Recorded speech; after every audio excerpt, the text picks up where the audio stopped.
जय श्री जगन्नाथ भाई मैंने सर्वप्रथम गुरुदेव गणपति ଏବଂ ଜଗନ୍ନାଥଙ୍କୁ ପ୍ରଣାମ କରି ଆଜି ଆମେ ଗୋଟେ ସେସନ ନେବା ଆଷ୍ଟ୍ରୋଲୋଜିର ତତ୍କାଳିକ ମିତ୍ର ତତ୍କାଳିକ ଶତ୍ରୁ এই ବିଷୟରେ ଆଜି ଆମେ ପଢିବା।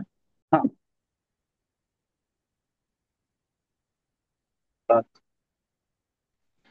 ତତ୍କାଳିକ ମିତ୍ର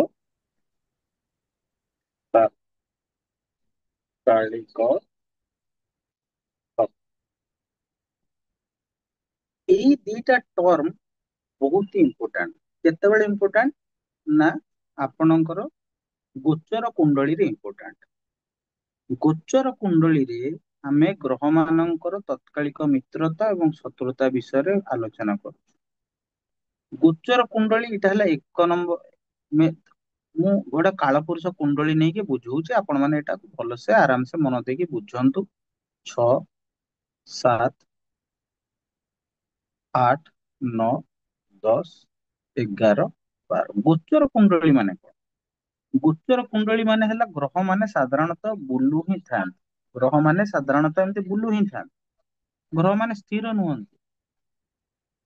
ତେଣୁ ଗ୍ରହ ମାନେ ବୁଲୁ ବୁଲୁ ଯଦି 2, 3, 4, 10, 11, 12ରେ ଥିବେ, 2, 3, 4 ଆଉ 10, 11, 12ରେ ଥିବେ, 2, 3, 4 ଏବଂ 10, 11, 12ରେ ଯେତିକି ଗ୍ରହ ଥିବେ ସେମାନେ ହେଲେ ତାତ୍କାଳିକ ମିତ୍ର। ଏଟା ହବ ଗୋଚର କୁଣ୍ଡଳୀ ପାଇଁ। ଏଟା ଯେତେବେଳେ ଗୋଚର କୁଣ୍ଡଳୀ ଦେଖାଯାଏ ସେତେବେଳେ ଗୋଚର କୁଣ୍ଡଳୀ ତାତ୍କାଳିକ ମିତ୍ର। ଏଇ 2, 3, 4, 10, 11, 12କୁ ଛାଡିଦେଲେ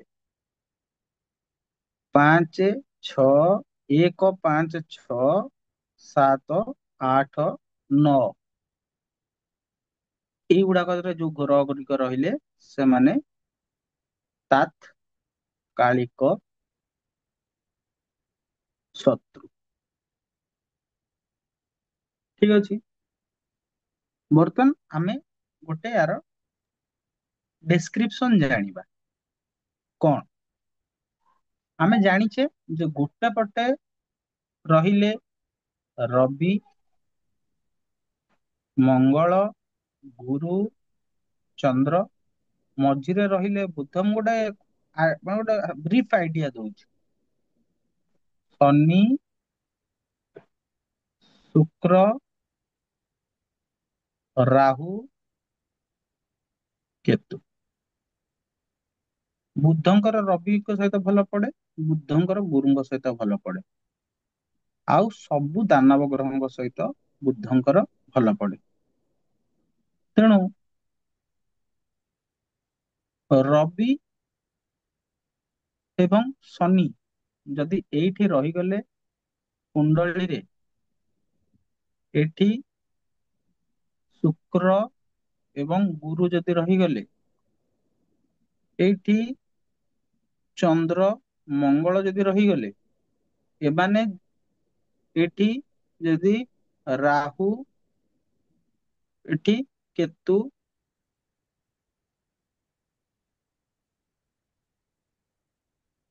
ଆଉ ଆଉ କିଏ ରହିଲେ, ଏଇଠି ରହିଲେ ଧର ବୁଧ। ବୁଧ ଏଠି କାହିଁ ରହିବେ? ବୁଧ ଏଠି ରହିଲେ, ବୁଧ ଏଠି ରହିଲେ, ଆଉ ଆଉ କାହାକୁ ଛାଡିଗଲି? ଶନି, ରବି, ଶୁକ୍ର, ଗୁରୁ, ଚନ୍ଦ୍ର। ଚନ୍ଦ୍ର, ମଙ୍ଗଳ 1, 2, 3, 4, 5, 6, 7, 8, 9 ସବୁ ଗ୍ରହ ହେଇଗଲେ। ଏଇ ଦେଖନ୍ତୁ, ଏ ଚନ୍ଦ୍ର, ମଙ୍ଗଳ, ବୁଧ, ରବି, ଶନି, ଶୁକ୍ର, ଗୁରୁ ପରସ୍ପରର ପ୍ରାୟତଃ ଶତ୍ରୁ ହେଇଥିଲେ ମଧ୍ୟ ଗୋଚର କୁଣ୍ଡଳୀ ଯେତେବେଳେ ଦେଖାଯିବ, ଯେହେତୁ ସେମାନେ 2, 3, 4ରେ ଅଛନ୍ତି ଏବଂ 10, 11, 12ରେ ଅଛନ୍ତି, ସେମାନେ ତାତ୍କାଳିକ ମିତ୍ର ହିସାବରେ କାଉଣ୍ଟ ହେବେ। ଠିକ ଅଛି, ତ ତାତ୍କାଳିକ ମିତ୍ର ହିସାବରେ କେତେବେଳେ, ହଁ, ତାପରେ ମିତ୍ର ହିସାବରେ କାଉଣ୍ଟ ହେବେ। ତ ଏତିକି ଆପଣ ଗୋଟେ ଜିନିଷ ମନେ ରଖିବା ଦରକାର କି ଯୋଉମାନେ ସ୍ୱାଭାବିକ ମିତ୍ର ଯୋଉମାନେ, ଏବଂ ଯିଏକି କୁଣ୍ଡଳୀରେ ତାତ୍କାଳିକ ମିତ୍ର ତାଙ୍କୁ କୁହାଯିବ ଅଧିମିତ୍ର।